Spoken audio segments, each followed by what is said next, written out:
تو پہلا بنیادی رشتہ خامند اور بیوی ہے، اور آخری رشتہ بھی خامند اور بیوی ہے۔ لیکن اس وقت ہمارے معاشرے میں خامند سے زیادہ اس کے ماں باپ حق جتلاتے ہیں، خامند سے زیادہ اس کی بہنیں حق جلاتی ہیں، خامند سے زیادہ اس کے رشتہ دار حق جتلاتے ہیں، اور جھوٹی سچی شکایتیں لگا کر بیوی سے متنفر کرتے ہیں، اور کہیں بیوی کو خامند سے متنفر کرتے ہیں، آپس میں لڑائی لڑا کے پھر خوش ہوتے ہیں۔ میرے نبی سے پوچھا جائے یا رسول اللہ آپ کو سب سے زیادہ کس سے پیار ہے؟ تو آپ نے کہا عائشہ سے۔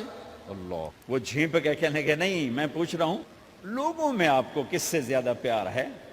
تو آپ کہتے ابو بکر سے۔ تو آپ نے پھر کہا ابوہا، مجھے عائشہ کے باپ سے زیادہ پیار ہے۔ پھر پہلے عائشہ کہا تو پھر کہتے ابو بکر۔ تو آپ نے کہا نہیں، ابوہا، مجھے عائشہ کے باپ سے سب سے زیادہ پیار ہے۔ یہ آپ کو میسج دیا ہے کہ گھر کی زندگی کیسے ہوتی ہے، کوئی عشق نہیں چڑھا ہوا تھا، میسج دینا۔ اما عائشہ چھوٹی عمر کی تھیں، ان کو آٹا گوندھ کے دیتے تھے، آٹا گوندھ کے دیتے تھے، پھر جب ان کو آٹا گوندھنا آ گیا پھر چھوڑ دیا، پھر ان کو سامنے بٹھا کر لقمے بنا کے کھلاتے تھے۔ پھر اما عائشہ رضی اللہ تعالیٰ عنہ کوئی گوشت کا ٹکڑا، وہاں بڑے بڑے گوشت کے ٹکڑے پکائے جاتے تھے، تو کوئی گوشت کا ٹکڑا اٹھایا اور ایسے 2-4 جگہ سے نوچا اور پھر رکھ دیا، سارا کھایا نہیں جاتا تھا، تو اللہ کے نبی اسی کو اٹھاتے اور حضرت عائشہ کو دکھا کر، جہاں سے حضرت عائشہ نے نوچا ہوتا تھا وہاں سے یوں کاٹ کے دکھاتے تھے۔ پھر حضرت عائشہ رضی اللہ تعالیٰ نے گلاس اٹھایا پانی پینے کے لیے، جہاں ہونٹ لگائے پہ گلاس رکھ دیا، بڑے بڑے گلاس ہوتے تھے، تو حضرت ہمارے نبی اٹھاتے تھے، جہاں عائشہ کے ہونٹ لگے ہوتے تھے وہاں ہونٹ لگا کے پانی پیتے تھے۔ یہ آپ کو سکھانے کے لیے ہے، اپنے گھر والوں کے ساتھ بیٹھ کے کھانا کھاتے۔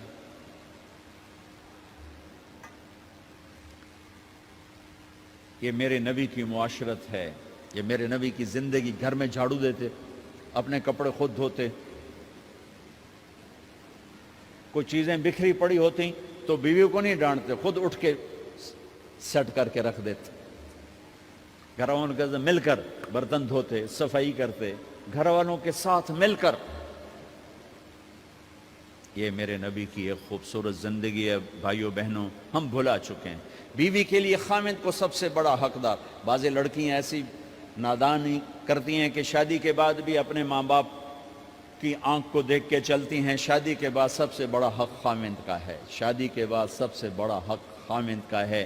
ماں باپ پیچھے چلے جاتے ہیں، بہن بھائی پیچھے چلے جاتے ہیں، لیکن یہ نادانیاں بھی دیکھنے کو ملتی ہیں کہ شادی کے بعد بھی ماں باپ اپنی بچی کو اپنے قابو میں رکھنے کی ترتیبیں سوچتے ہیں تو وہ بھی اپنی بچی کا گھر برباد کر دیتے ہیں۔ میرے نبی سے پوچھا گیا یا رسول اللہ عورت پر سب سے زیادہ کس کا حق ہے؟ تو آپ نے فرمایا اس کے خامند۔ ایک خاتون ہے، یا رسول اللہ میری شادی ہو رہی ہے تو میرے اوپر میرے خامند کا کیا حق ہے؟ تو آپ نے ارشاد فرمایا تیرے خامند کے جسم پر زخم ہو، زخموں میں پیپ پڑ جائے اور تو اپنی زبان سے چاٹ کے زخم صاف کرے تو تو نے اپنے خامند کا حق ادا نہیں کیا۔ خامند کو سمجھایا کہ سب سے بہترین مسلمان وہ ہے جو بیوی سے اچھا سلوک کرتا ہے، اور میرا سب سے اچھا سلوک ہے اپنی بیویوں کے ساتھ، یعنی قاب قوسین او ادنا آپ کا مقام ہے، اللہ پاک کا دیدار اپنی آنکھوں سے کیا ہوا ہے، اور آپ ہمیں معاشرت سکھا رہے ہیں کہ ایک جہاد کے سفر سے واپس آ رہے ہیں، اما عائشہ ساتھ ہیں، تو آپ نے صحابہ سے کہا بھئی آگے چلے جاؤ، وہ سارے آگے چلے گئے۔ جب سارے نظروں سے غائب ہو گئے تو آپ نے کہا عائشہ دوڑ لگاؤ گی میرے ساتھ؟ عائشہ نے نہیں کہا، میرے نبی نے کہا دوڑ لگاؤ گی؟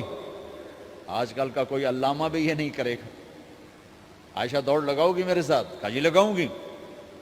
تو دوڑ لگائی تو عائشہ فرماتی ہے میں آگے نکل گئی، اللہ کے نبی پیچھے رہ گئے، چاہے آپ جان بوجھ کے آستہ ہوئے ہوں ان کی دل جوئی کے لیے۔ کچھ سال گزر گئے، پھر جہاد کے سفر سے واپسی ہو رہی ہے تو آپ نے صحابہ سے کہا بھائی آگے چلے جاؤ، وہ سارے آگے چلے گئے، غائب ہو گئے۔ عائشہ دوڑ لگائیں؟ کہا جی لگائیں۔ تو فرمایا کہ ان دنوں میں ذرا موٹی ہو گئی تھی، جب دوڑ لگائی تو اللہ کے نبی آگے نکل گئے، تو پھر آپ نے کہا عائشہ ہذہ بتلک، عائشہ اب تیرا میرا حساب برابر ہو گیا.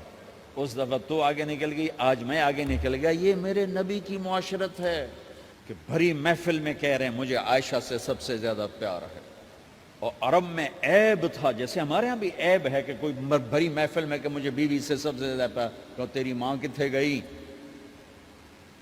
بھائی ماں کا اور خانہ ہے, بیوی کا اور خانہ ہے. ماں کی اور جگہ ہے, بیوی کی اور جگہ ہے. تو میں آپ سب سے کہتا ہوں, ماں باپ کی وجہ سے بیویوں پہ زیادتی نہ کرو, بیوی کی وجہ سے ماں باپ پہ زیادتی نہ کرو.